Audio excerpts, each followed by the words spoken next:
Hi everybody. So today's lesson, you should be on the notes. They actually say 1/8. So I would like you to just make sure that you know that it's not actually 1/8, it's 1/7. So if you could say at the top it says 1/8, I want you to cross that off and say 1/7. Coach Fred made a mistake, sorry. And we're going to be talking about the coordinate plane, the distance formula, and the midpoint. So let's just remember what you learned in algebra about the main components of the coordinate plane.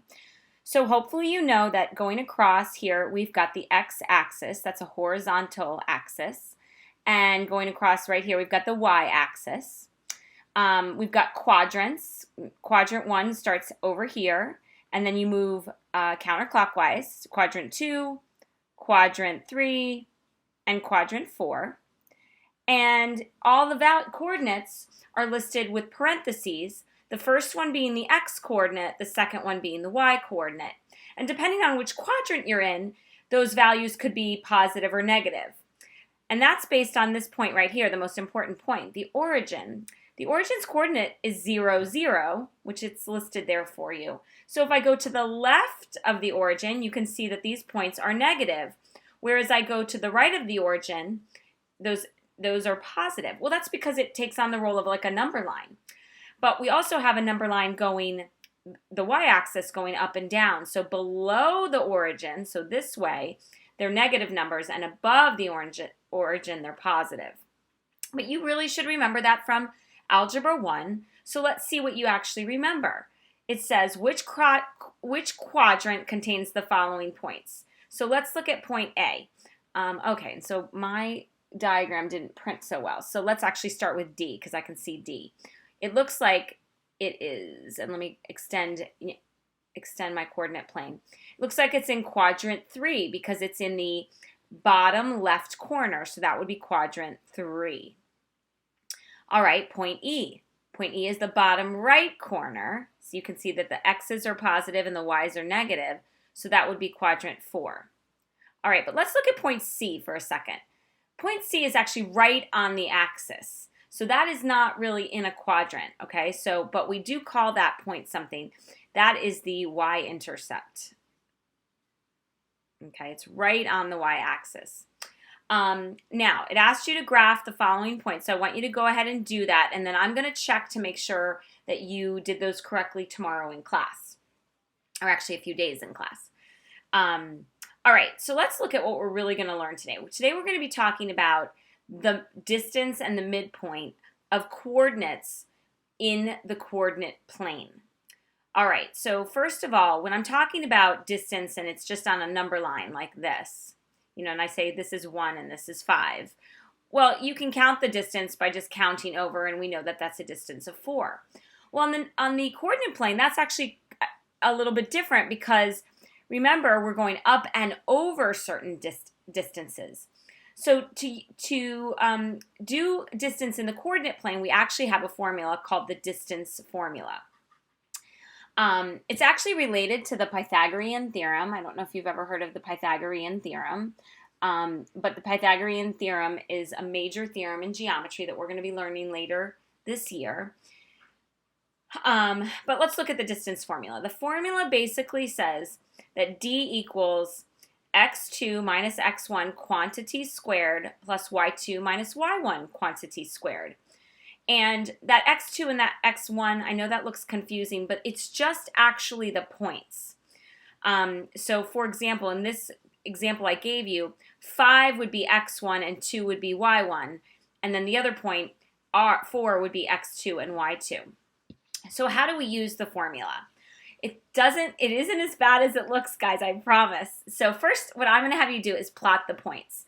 So if we've got 5, 2, we're going to go over 5 units and up 2, and we're going to be right about here on the coordinate plane. And I'm going to label that point T, okay?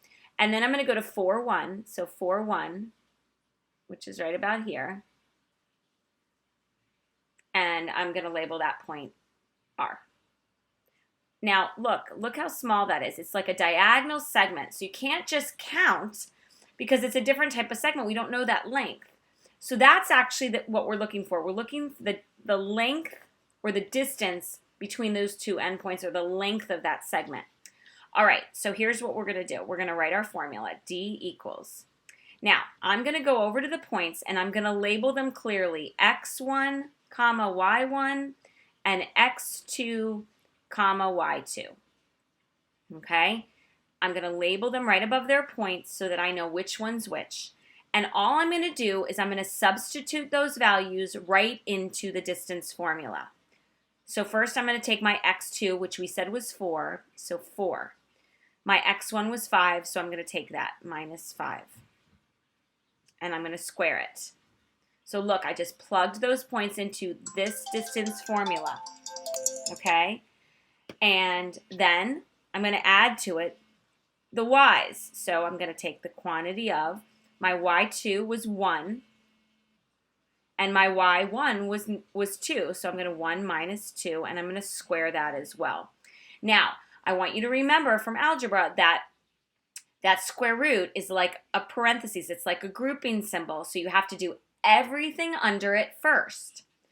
All right, so we're going to do our step-by-step process. We're going to do 4 minus 5, which gives me a negative 1. So I'm going to write a negative 1, and it's being squared, plus 1 minus 2, which also gives me negative 1, which is squared. Okay, then I'm going to square both of those numbers. So we get negative 1 squared, which is 1, and negative 1 squared again, which is 1. All right, now we're going to add those points together, and we're going to get the square root of 2. And then we're going to go to our calculator, and we're going to put in the square root of 2. So we put in the square root of 2, and it says round to the nearest tenth. Notice in the directions it says tenths, so you have to be careful. So if you put in root 2 on your calculator, that's approximately 1.4 units. And that would mean that the distance between those 2 points, between R and T, so RT, that's how we find their length, is equal to 1.4. Okay, so now I want us to practice this. So here's what I'm going to suggest we do. For example 2, I want you to pause and I want you to try exactly what we did and then come back and turn the video back on and check your work. Okay, so press pause.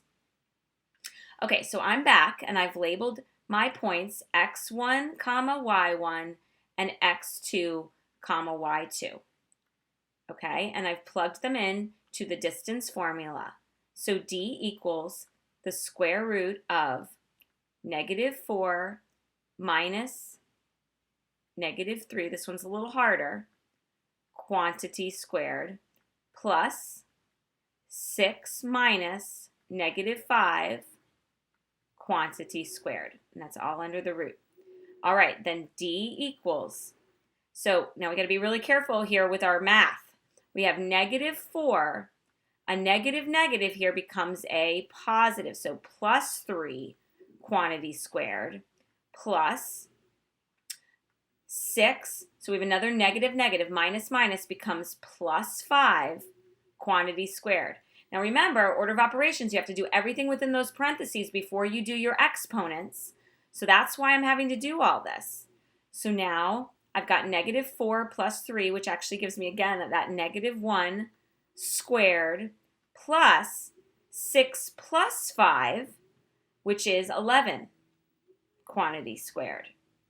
All right, keep going. D equals, we already know that 1 squared is 1. And now we have to think about our math facts. 11 squared, which means 11 times 11, which gives me 121. And so I take its distance, and that is 122. All right, and then we grab our calculator. We want to round to the nearest tenth. So we take the square root of 122, which is approximately, that's the symbol for approximately, 11.0. So just 11, because it's 11.04, rounding to the nearest tenth, would not change that 0 because 4 is less than 5. So it would be approximately 11 units. So PQ, no symbol, meaning I'm trying to find the length, is 11. Okay, and hopefully, I forgot to do this part, hopefully you plotted your points, negative 3, negative 5, So there was your P, and your Q was -4, 6. So right about here. And we labeled that Q, and then we connected them with as much of a nice line as you can. And I really would like you using rulers if you can. Okay, so I'm actually going to stop there today. Now, I do want you to spend some time memorizing the distance formula. Yes, memorizing the distance formula. It's also on your Quizlet, so that might be a good place for you to practice it. And I want you to go back to your notes. This was a short video, so if you feel like you need to review again, go back and watch what I did in the first example and try it again if you got it wrong the second time, okay? All right, guys, and I will see you, it looks like, on Tuesday this week. So have a great day.